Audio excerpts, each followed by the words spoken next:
Hi folks, I had a crazy full day yesterday. You know, I've mentioned that we have carpenter ants in our wall, in behind the bathroom wall, which is on this wall right here, a little bit further down. And they swarmed this year out the corner of the house down the front, which means they were probably all in the wall. And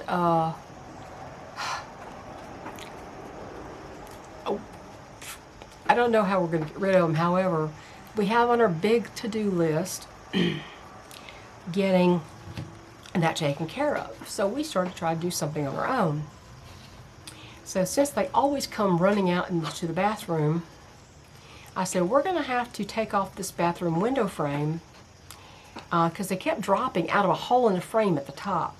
So it's just about to be patched here. And so we took the frame off. And I thought, well, if we peel off some of the paint, good, because I hate that paint color anyway. I've hated it ever since the contractors put it up way back in 2013. Hated that color. It's supposed to be a buttery, gentle, goldish color. Turned out to be a bright sunshine yellow color, and I got 3 rooms painted that. And I've always hated it. So I said, well, we'll get some more paint. So we took the window frame off. Well, there's a lot of dead ants right behind it in the insulation.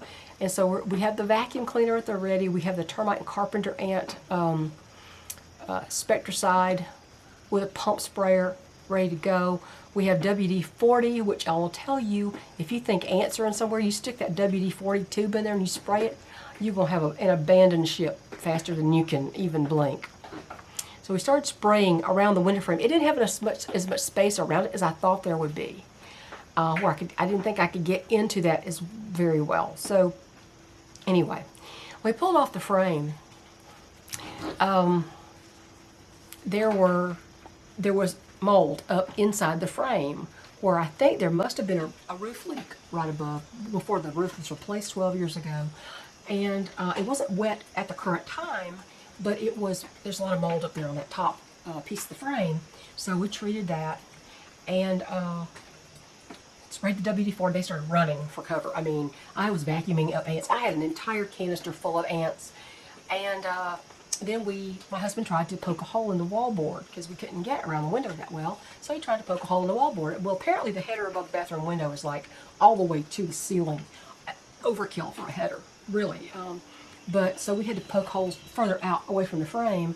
And it's just screwdriver holes so that we can enough to spray that killer in there. And he did that.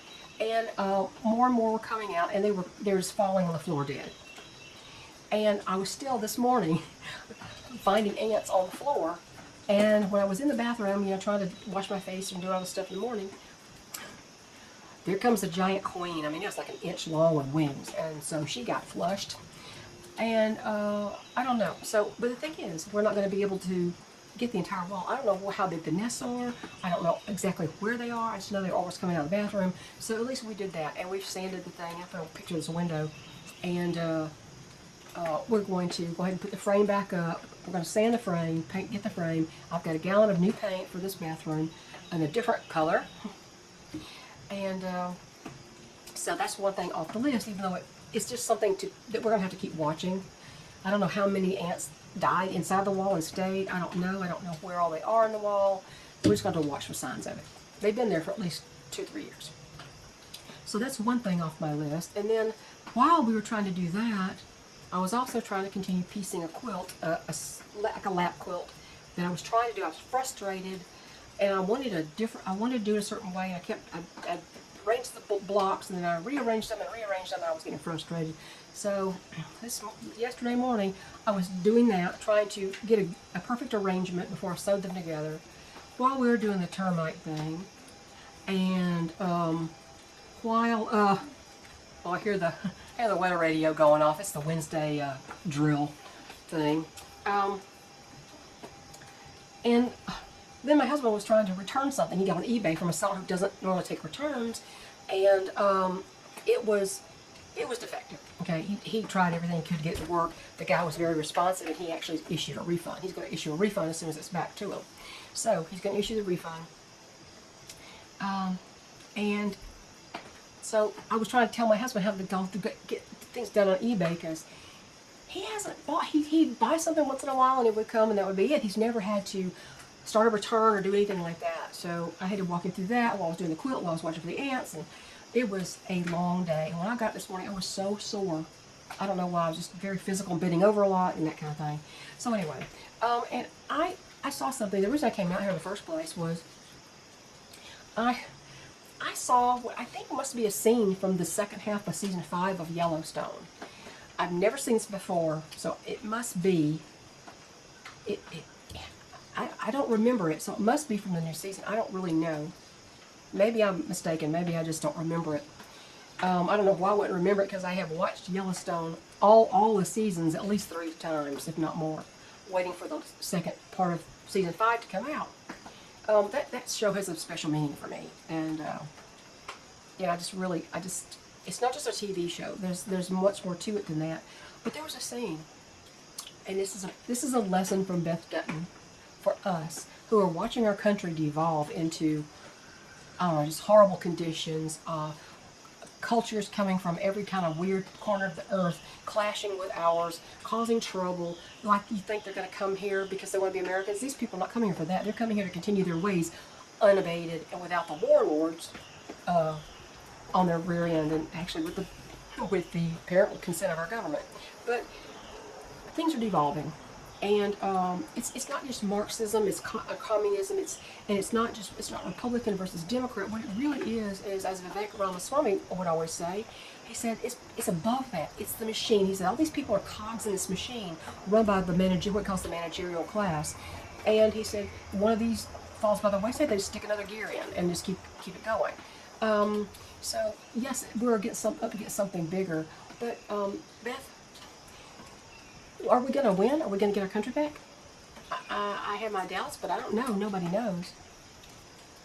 But she was talking to the head of a corporation that was buying up her father's land, and this scene opened. Somebody posted it on YouTube. This scene opened up, and she said, when you find yourself standing on the wall of the Alamo, the outcome has been decided. I mean, if you're on the Alamo, the outcome's decided. You're losing.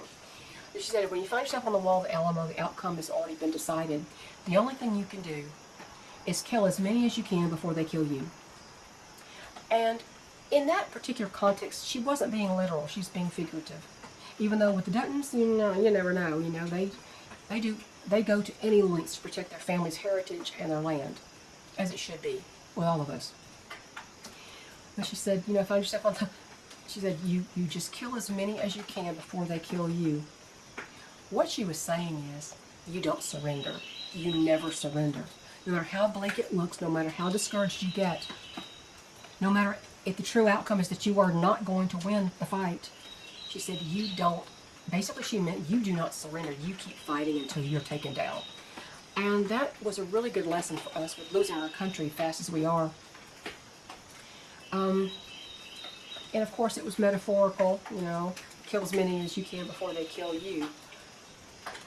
In that case it was metaphorical, but that may be actually the case in the future, depending on what happens in this country. And as I was coming out here to film this, I heard a breaking report about a bomb found in a car at a Trump rally inside the security perimeter. And thankfully it didn't go off. And the question was, is this a third assassination attempt?